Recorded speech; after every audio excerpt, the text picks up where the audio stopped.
మీరు తొందరపడి వారు చెప్పిన మాటలు విని అడ్డగోలుగా రిజిస్ట్రేషన్ చేసేటువంటి కార్యక్రమం కానీ లేకపోతే ఇతరత్ర కార్యక్రమాలు కానీ చేయొద్దని చెప్పి చాలా స్పష్టంగా వారికి చెప్పడమే కాకుండా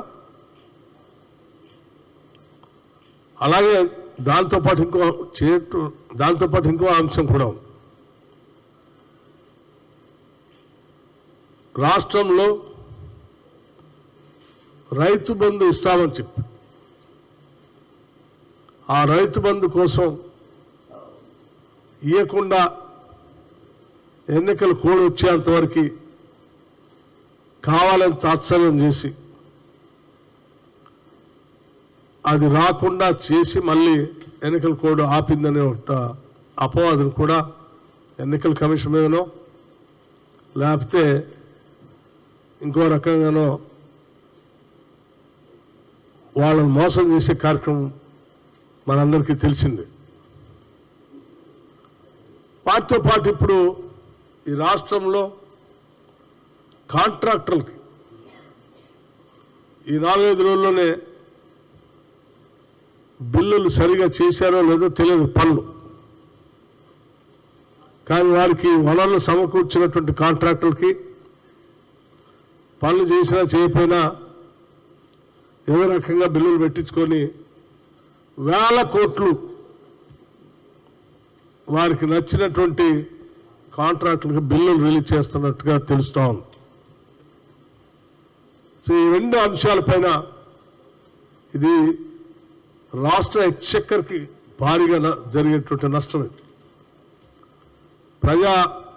ప్రజల సంపదకు సంబంధించినటువంటి అంశం కాబట్టి ఈ 2 అంశాలపైన స్పష్టత ఉంది. ఎట్లా ప్రభుత్వాలు మారుతున్నాయి. తొందరపడి ఈ 2-3 రోజుల్లో ఫైనాన్స్ డిపార్ట్మెంట్ వాళ్ళు కూడా ఇటువంటి నిర్ణయాలు చేయొద్దని దీనికి సంబంధించి కాంగ్రెస్ పార్టీ పక్షాన చాలా స్పష్టంగా ఎన్నికల కమిషన్ కూడా ఇట్స్ ట్రాన్సిషన్ పీరియడ్, ఒక ప్రభుత్వం నుంచి ఇంకో ప్రభుత్వానికి బదిలీ, ఇంకో పార్టీకి అధికారం బదిలీ అవుతున్నటువంటి ఈ 2-3 రోజులు లేకపోతే 4-5 రోజులు అడ్డగోలు వ్యవహారాలు చేయకుండా సంబంధిత అధికారులకి ఆదేశాలు ఇచ్చేటట్టుగా ఎన్నికల కమిషన్ ఈ రాష్ట్రానికి లేకపోతే ఎన్నికల కమిషన్ ఆఫ్ ఇండియా భారత ఎన్నికల కమిషన్ కూడా పార్టీ పక్షాన మేము ఫిర్యాదు కూడా చేయబోతా ఉన్నాం. సో దయచేసి అధికారులు ఎవరు కూడా దీంట్లో ట్రాప్లో పడి మీరు ప్రభుత్వ ఒత్తిళ్లకో లేకపోతే ఇందులో పెద్దల ఒత్తిళ్లకో లొంగి ఎటువంటి తప్పుడు కార్యక్రమాలు చేయొద్దని వారికి కూడా విజ్ఞప్తి చేస్తూ ఉన్నాం.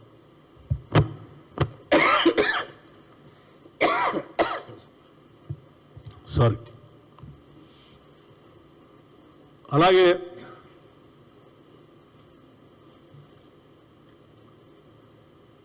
ఎన్నికల కౌంటింగ్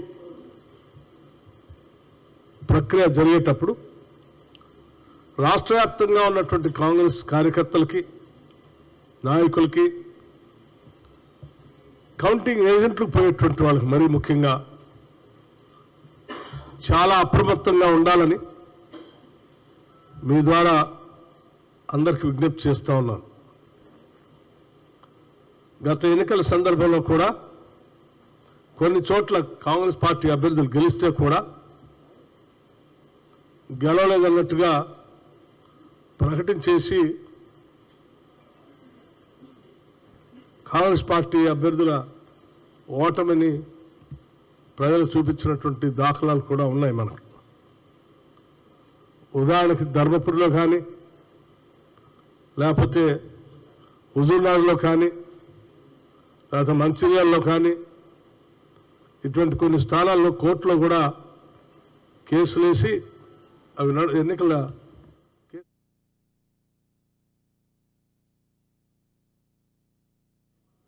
ఇబ్రహీంపట్నం కూడా